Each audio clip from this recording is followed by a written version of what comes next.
Welcome to ETH Daily, a daily briefing on the latest in Ethereum. Here's your latest for Tuesday, November 18th, 2025. The Ethereum Foundation introduces the Ethereum Interop layer.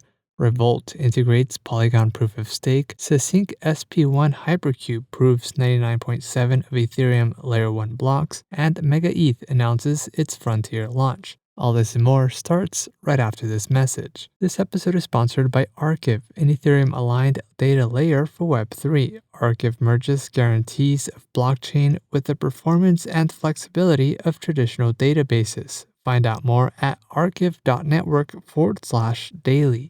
The Ethereum Foundation introduced the Ethereum Interop layer, a proposal to make Ethereum's Layer 2 ecosystem feel like a single unified chain, without adding any new trust assumptions. While rollups have increased scalability, they've also created fragmentation across multiple chains, asset versions, bridges, and UX complexity. The Ethereum Interop layer aims to allow users to sign once for cross-chain actions, with wallets automatically handling routing, asset location, gas, and settlement across Layer 2s. The Ethereum Interop layer is built on ERC-4337 account abstraction and on the principles of the Trustless Manifesto. The proposal compares the Ethereum Interop layer to HTTPS's role in the early internet, a unifying layer that makes many independent systems feel like one seamless experience.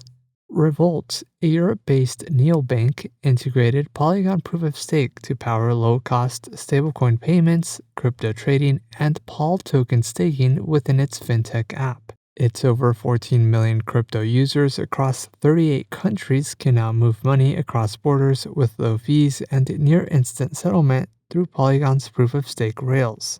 Revolut users can send and receive USDC and USDT on Polygon proof of stake, pay with stablecoins using Revolut's crypto card, trade and stake pool, and off-ramp directly to fiat. Polygon boasts over $3.5 billion in stablecoin supply and recently underwent its real upgrade, boosting throughput on its chain to over 5,000 transactions per second.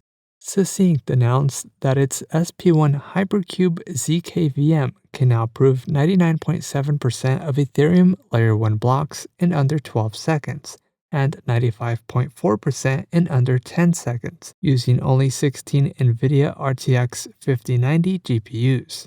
The milestone comes after 6 months of deep optimizations across the prover, executor, and cluster orchestration.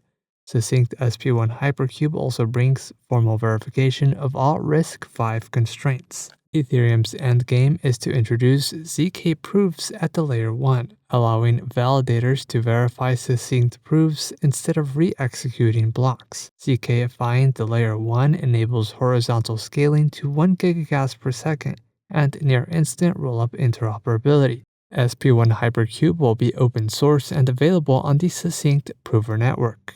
And lastly, Mega ETH announced Frontier, its main beta launching in early December 2025 and running for 1 month. Designed for early adopters, Frontier will showcase Mega ETH's real-time, performance-focused blockchain that leverages Ethereum security with support for forced inclusion from day one. No incentives will be live during the initial beta phase. In other news, Balancer publishes a full post-mortem of its November 3rd exploit. The Seal Security Alliance launches a request for comment for crypto operational security certifications, and ETH Denver opens applications for ETH Denver 2026. This has been a roundup of today's top news stories in Ethereum. You can support this podcast by subscribing and following us at ETH Daily. Also subscribe to our newsletter at ethdaily.io.